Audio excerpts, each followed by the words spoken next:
Bonjour, bienvenue dans l'épisode 29 de Dessine-moi un divan, le podcast pour penser la psychanalyse autrement. Je suis Candice Medina-Maro, créatrice de ce podcast, et je vous propose aujourd'hui de plonger dans une nouvelle thématique, philosophie et psychanalyse. Dans cet épisode et les 3 qui suivent, je suis en compagnie de Mathieu Messer, psychanalyste mais pas que, pour explorer ensemble les liens entre philo et psychanalyse. Vous vous demandez ce que Socrate et Freud auraient pu avoir à se dire ? Eh bien, on va découvrir ça ensemble. Vous êtes prêts ? Vous êtes prêtes ? L'aventure nous attend. C'est parti. Bonjour Mathieu. Bonjour Candice. Merci de te joindre à moi pour cet épisode. Est-ce que tu veux te présenter dans un premier temps ? Ou pas ? Oui, alors très vite alors. Merci d'abord pour ton accueil. Donc, je m'appelle Mathieu Messer. Pour me présenter, je dirais que j'ai un peu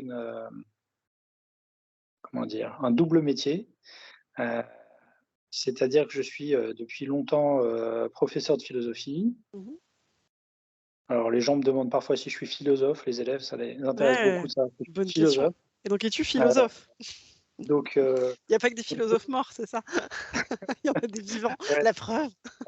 J'essaye de tenir le défi d'être à la fois vivant et philosophe. Ça se passe bien ? Qui n'est pas toujours évident, surtout que dans les cours, on côtoie beaucoup de collègues philosophes morts. Eh oui.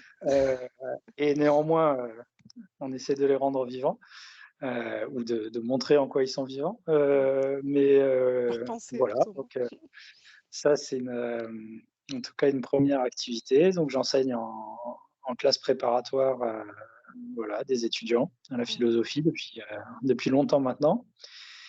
Et depuis quelques années, j'ai tenté l'aventure, je me suis lancé dans l'aventure, ça fait 3 ans maintenant, de devenir psychanalyste. Voilà, ce qui apparemment représente un changement radical. Apparemment, et même c'est une évolution assez radicale, et néanmoins peut-être avec une certaine continuité, disons qu'il n'était pas complètement calculé en faisant ce choix. C'est-à-dire, c'était vraiment une aventure, et pour le moment, c'est une aventure dont je me félicite. Bon, c'est important. Voilà. Que ce soit le cas. Oui. Qu'est-ce qui fait que c'est à la fois un changement radical et une continuité ?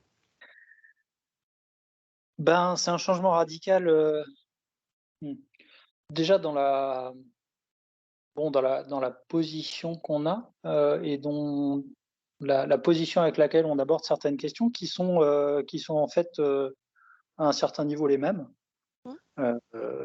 Voilà, les philosophes, ils s'occupent du bonheur, ils s'occupent du désir, s'occupent de la liberté, se De questionnent toutes les sur la questions mort. existentielles, oui, que tu retrouves en psychanalyse, ouais. Voilà, et ça, évidemment qu'on retrouve ça en psychanalyse, et puis alors en philosophie, on l'aborde, disons, d'une autre façon, avec une autre position, simplement, ne serait-ce que parce que ce sont des questions au programme. Mmh mh. Alors on pourrait dire beaucoup sur ce au programme. Des classes de terminale, c'est au programme scolaire, mais C'est au programme de la vie aussi. c'est au programme de notre existence, ouais. Donc c'est pas étonnant qu'on les rencontre par plein de biais différents, ces Mmh. questions. Voilà, alors il y a continuité quand même, hein, parce que, avec ces questions-là, qu'on se pose pas non plus explicitement dans notre vie quotidienne, toujours. On n'est pas toujours en train de penser à la mort quand on fait ses courses au supermarché, ou que sais-je. Mmh. Donc dans les 2 cas, il y a peut-être un peu le postulat que ces questions, elles sont souvent inconscientes, Mmh. ou elles travaillent inconsciemment. Et qu'en même temps, Elles du sont coup, là, c'est 2 cadres dans lesquels on va les travailler vraiment consciemment. Voilà, il y a cette idée dans les 2 cas d'expliciter l'implicite, Mmh. voire d'expliciter l'inconscient. Mmh. Voilà, et puis Et il y a des tas de philosophes, hein, qui ont thématisé ça. Enfin, il y a l'histoire du divertissement chez Pascal, par exemple. Tout ce qu'on fait, on le fait pour se détourner de mmh, notre misère, de notre faiblesse, du fait qu'on va mourir, mmh. de notre angoisse. Le philosophe, c'est celui qui vient nous rappeler le fait qu'on est angoissé, qu'on va mourir et que, on peut essayer dans notre discours, dans notre pensée, d'en faire quelque chose Mmh. et de s'approprier un peu ces questions-là, même si la plupart du temps, on peut être dans une forme d'attitude de fuite Mmh. vis-à-vis de ça. Voilà. Et Oui, et donc, c'est les mêmes choses qu'on interroge en psychanalyse, là, en effet. D'où la continuité. voilà, ouais, l'idée psychanalytique de refoulement, elle est peut-être pas complètement éloignée de ce genre de Mmh. questionnement très classique, Mmh. même si elle leur donne une certaine radicalité. Puisque, Mmh. le refoulement, c'est pas juste qu'on refoule des questions qui nous gênent, mais le refoulement est lui-même inconscient, Mmh mh. et très, très, très intériorisé et puis surtout la psychanalyse, elle dit qu'on a les moyens de comprendre les mécanismes du refoulement, Mmh. de prendre conscience et puis de comprendre pourquoi on Mmh. refoule et pourquoi on a du mal à regarder en face certaines questions. Mmh. Voilà. Donc il y a vraiment des points communs, hein, et même il y a des philosophes qui sont, très proches, à leur façon de la psychanalyse, enfin même Mmh. longtemps, hein. Platon par exemple ou, Mmh. avec son personnage enfin la façon dont il met en scène Socrate, qui Ouais. pose des questions, qui, interroge le Ah oui. sens des mots que ses interlocuteurs, avancent et qui ne les lâche pas tant qu'il n'a pas fait, comme il dit, accoucher certaines Mmh. certaines Oui, idées. et on a pu comparer aussi la psychanalyse à une forme de maïeutique. Donc, aussi. C'est ça, c'est la maïeutique, hein, c'est l'art de l'accouchement Mmh. et la mère de Socrate était sage-femme, Oui. et donc il a repris cet héritage maternel, ce qui en soi est intéressant. Hem Oui, donc et là aussi un héritage, une filiation qui est intéressante là-dessus. ouais et puis il y a un autre truc avec ce type de personnage, c'est bon, il y a la notion en psychanalyse de transfert, Mmh. de relation affective qui se crée avec l'analyste. Et Socrate, il place un truc très central dans cette relation qu'il a avec les jeunes gens, c'est le désir et l'amour. Mmh.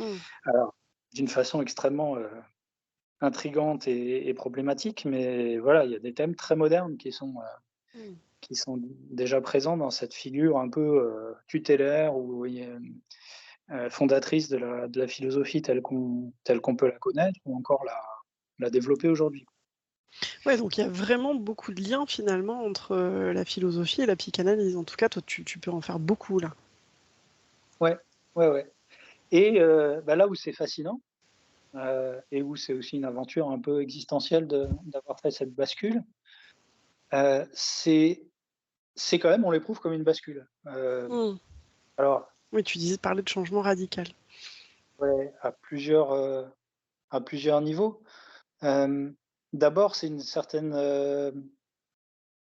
conception de la pensée, parce que peut-être ce qui fait la différence, en tout cas tel que moi j'ai pu le vivre et le constater dans ce que j'ai lu ou pratiqué, c'est que la philosophie, c'est vraiment une pensée qui se veut rationnelle. Mmh. Heu Oui, c'est plutôt présenté comme ça, en effet, ouais. Alors, bon, on pourrait réfléchir à ce que ça veut dire qu'une pensée est rationnelle. Mmh. Plusieurs manières de concevoir la rationalité, mais pour le dire généralement, c'est une pensée qui fonctionne par déduction Mmh. et c'est une pensée qui utilise des concepts. Les Mmh. concepts, c'est-à-dire des idées qu'on cherche quand même à clarifier, à analyser le plus possible, même si c'est difficile d'avoir un concept clair de, je sais pas, la mort, un concept clair du Mmh. bonheur, un concept clair même de l'être, Oui, c'est ce que si j'allais on dire, même de ce que c'est qu'être un homme ou être une femme ou ouais, mais bon la courage. philosophie, elle essaie de faire ça quand même. Mmh. Et et et de déduire et d'être logique, de définir, de déduire, d'être logique, un peu comme, il y a ce philosophe, Spinoza qui a écrit, son traité de l'éthique, il l'a écrit comme un traité géométrique D'accord. avec, définition, théorème, comme les éléments d'Euclide, quoi. Il a voulu, donner une présentation, géométrique, c'est-à-dire rationnelle, des questions d'éthique et Mmh. c'est très réussi. Je vous propose qu'on conclue là-dessus et d'ici la prochaine fois, je vous souhaite de belles explorations.